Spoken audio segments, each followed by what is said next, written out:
Hey guys, so it wouldn't be Favorite Things Friday if I didn't make our very favorite meal in my house, which is actually a recipe that I found on Pinterest. It's an Instant Pot recipe that converts wonderful to the quick cooker, and it's for Tuscan chicken pasta.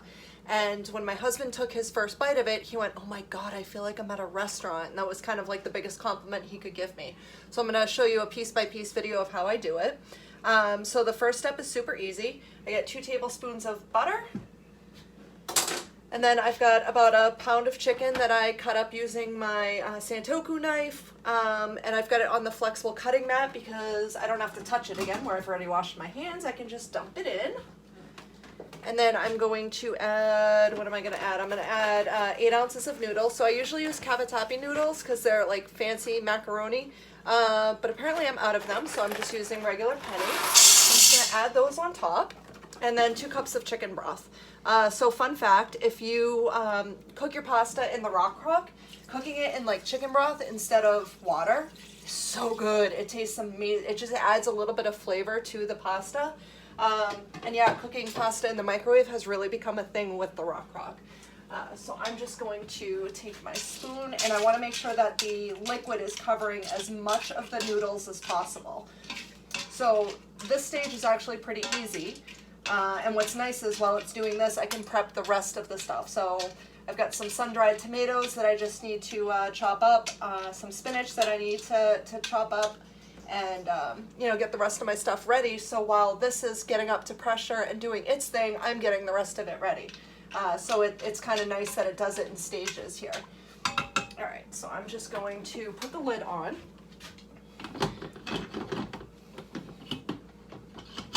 No, I swear I'm going to put the lid on.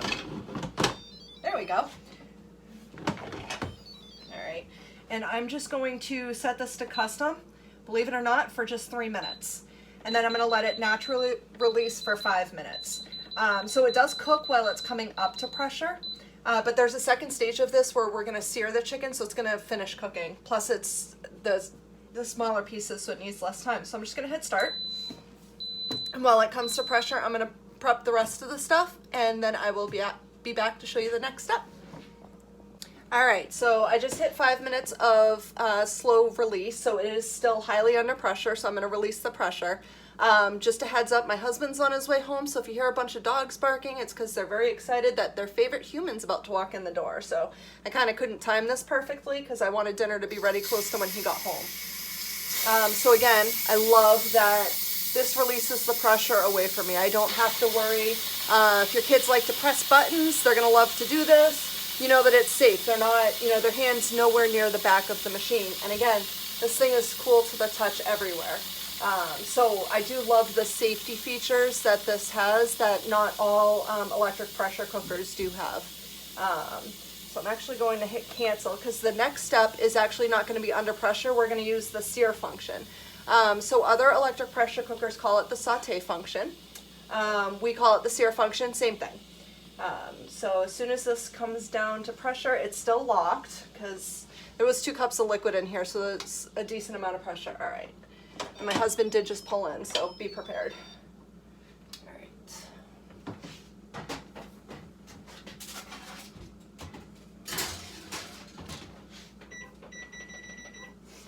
Sorry, I just wanted to put the garlic bread in. So I'm going to stir this up. Hey, honey. Hi. So now most of the liquid has already steamed off, but the noodles are already nice and tender. So the next step, we're just going to add some garlic powder. I've got a ½ teaspoon of garlic powder, 4 ounces of cream cheese, and 3/4 cup of milk.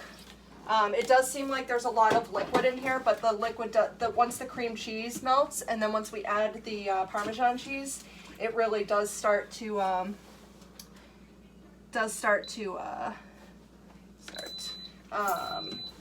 thicken up immensely.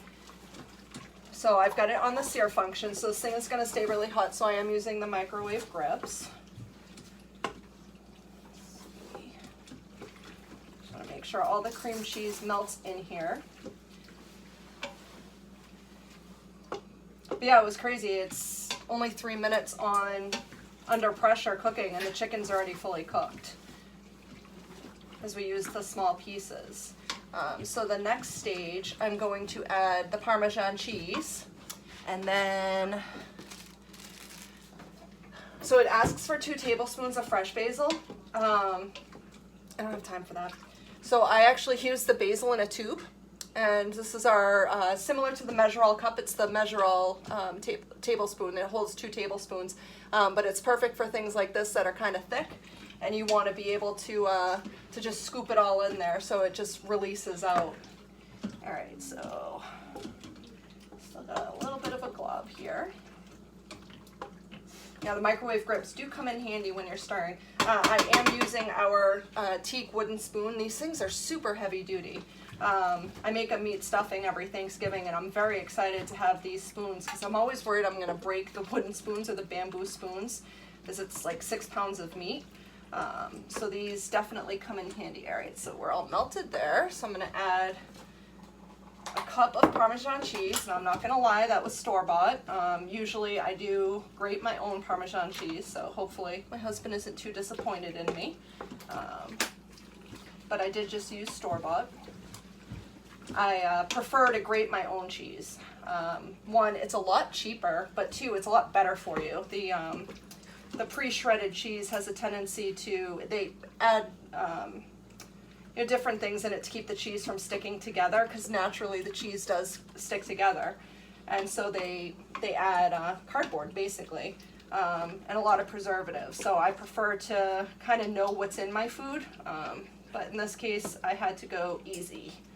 All right, and then the next step, we're going to add our sun-dried tomatoes, which have been rinsed and drained. I use them in the Easy Read colander. I get the julienne cut so I don't have to cut them, because I'm not actually a big fan of sun-dried tomatoes. I actually eat around them, but they add so much to the taste. So I have a 1/4 teaspoon each of salt and pepper, and then the basil, which I'm just going to squeeze this down and it all comes out. I'm going to stir all this in. And then the very last step, once I get all of this incorporated, is to add the spinach.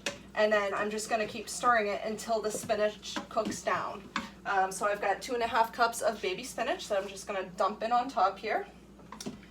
And I'm just going to keep stirring this. So I'm obviously not going to record for the next 3 minutes, but at the end of the video you will see a picture of the finished product. And what's nice about this is when we're done eating, everything just goes right in the dishwasher and I don't have to deal with anything. So I hope you enjoyed Favorite Things Friday. I know hubby's about to enjoy his favorite quick cooker meal. So if you guys have any questions, I will post the link for this recipe in the comments. Like I said, it's not a Pampered Chef recipe. It's one I found on Pinterest, which I'm kind of a Pinterest junkie. But I find a lot of great tips and tricks there and some fantastic recipes. So I definitely recommend it.